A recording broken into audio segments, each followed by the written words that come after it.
पाशं सिरिपुर वन्दिमि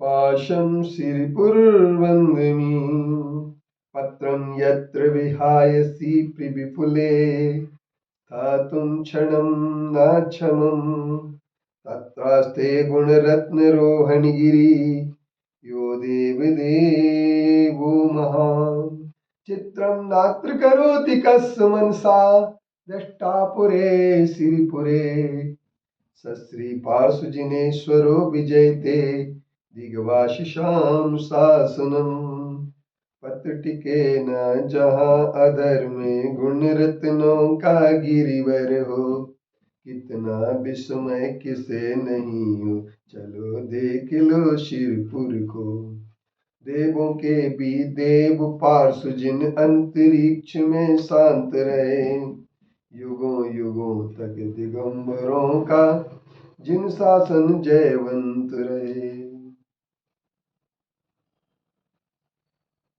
हर आदमी के सामने उपदेशों की झड़ी लगती है। साधु संत उपदेश देते हैं, श्रावक गण उपदेश सुनते हैं, पर उपदेश कैसा होना चाहिए और उपदेश की क्या महत्ता होती है।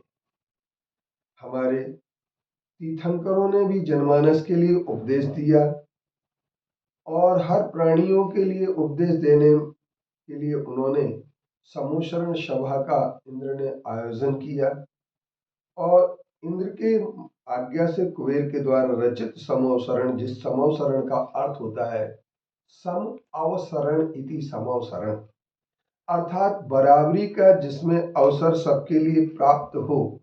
मनुष्य, देव, त्रिंच, इन सबके लिए बराबरी का जहाँ अवसर मिलता है, किसी को भी छोटा बड़ा नहीं माना जाता है, उस धर्म सभा को समवसरण कहा जाता है। उस समवसरण में तीर्थंकर अपना उपदेश देते हैं और उन तीर्थंकरों का उपदेश सुनकर के बहुत सारे भव्यजीव अपने जीवन के संपूर्ण दुखों को भूल जाते हैं। मान और अपमान में समता रख करके आग्रह भाव को छोड़ देते हैं और नगर में हो अथवा वन में कहीं भी हो साधना करके मुक्ति रूपी लक्ष्मी को प्राप्त करने का प्रयास करने लगते हैं। हम ये कह सकते हैं कि उपदेश का प्रभाव निश्चित तौर पर जनमानस के अंदर पड़ता है, बशर्ते उपदेश में सिर्फ लच्छेदार बात न हो। आकर्षण बनाने के लिए यदि आप प्रवचन करते हैं या उपदेश देते हैं तो यह उपदेश आपकी स्वयं की बात मात्र रखेगा, लेकिन अगर आप स्वयं की मुक्ति को प्राप्त करने के लिए स्वयं के लिए ही उपदेश देते हैं तो स्वयं को दिया हुआ उपदेश निश्चित तौर पर प्रभावी होता है।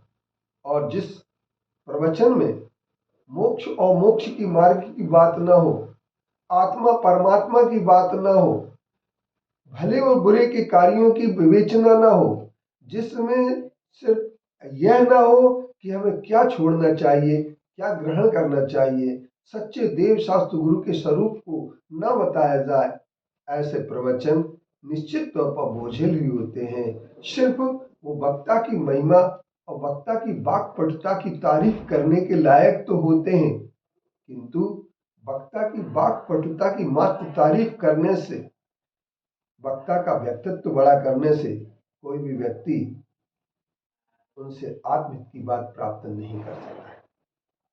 जैसे क्रिकेट में कोई भी खिलाड़ी अपने शतक बनाने की ओर ध्यान दे, टीम को जिताने के लिए नहीं, तो वह खिलाड़ी कभी न कभी जरूर असफल हो जाता है। लेकिन जो खिलाड़ी टीम को जिताने की बात करता है वह सफल होता है। इसी तरीके से जो प्रवचन साधु संत संयमी लोग करते हैं वो प्रवचन ग्रस्त लोग नहीं कर पाते हैं।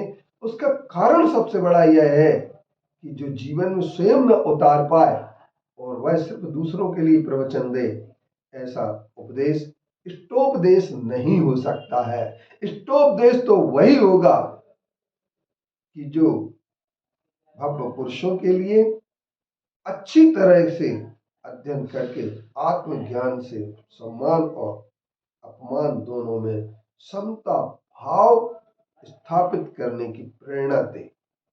क्योंकि हर आदमी अपने अहंकार के लिए अपने लिए बहुत कुछ काम करते हैं, लेकिन संस्कृति के लिए, तीर्थ रक्षा के लिए, साधु समाज की सेवा के लिए और मोक्ष मार्ग को आगे बढ़ाने के लिए बहुत कम लोग काम करते हैं। तो आए हम ऐसे उपदेशों को सुने जिसमें इष्टता हो, अनिष्टता का अभाव हो। ऐसे इष्टोपदेश को सुन करके जीवन को हम धन्य करें।